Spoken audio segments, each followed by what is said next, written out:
Hello friends, ఈ వీడియోలో పాల మీగడతో నెయ్యి ఏ విధంగా తయారు చేసుకోవాలో మీకు కూడా చూపించేస్తాను పదండి. నేను ఒక 10-15 డేస్ వరకు పాలు బాగా మరిగించినవి ఉంటాయి కదండి, వాటి మీగడని నెక్స్ట్ డే ఫ్రిడ్జ్లో పెట్టిన తర్వాత నెక్స్ట్ డే నేను తీసుకొని పక్కన పెట్టి ఇలా 15 డేస్ది కలెక్ట్ చేసి ఉంచాను కదండి. దాన్ని ఒకసారి ఏం వాష్ చేయక్కర్లేదు, పాల మీగడే కాబట్టి స్మెల్ అయితే ఏం రాలేదు. దాన్ని ఒక బౌల్లో తీసుకొని స్టవ్ మీద పెట్టుకొని హీట్ చేసుకుంటున్నాను.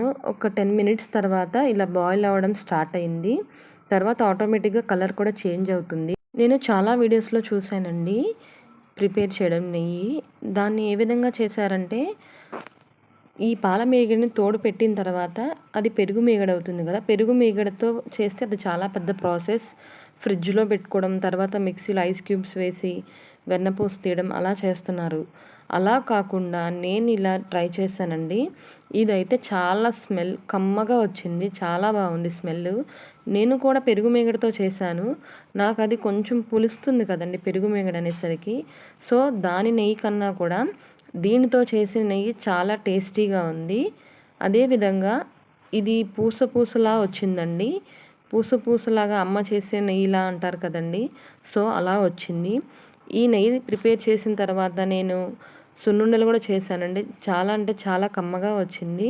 మీరు కూడా ఒకసారి ఇది ట్రై చేయండి. నేను మ్యాక్సిమం తక్కువ టైంలోనే చేయడానికి చాలా ప్రయత్నిస్తానండి. సో అలా సెర్చ్ చేసిన తర్వాత మీకు కూడా ఈ వీడియో చూపించాను. చాలా సింపుల్ కదండి, మనం మీగడ తీసుకోవడం, దాన్ని హీట్ చేసుకోవడం, నెయ్యి ప్రిపేర్ చేసుకోవడం. చూసారు కదండి, పూస పూసలాగా అమ్మ చేసిన నెయ్యిలాగా. నెయ్యి ప్రిపేర్ అయిందని తెలుసుకోవడానికి కొంచెం వాటర్ పోస్తే చిటపటలాడుతుందండి. అంతేనండి. Thank you for watching.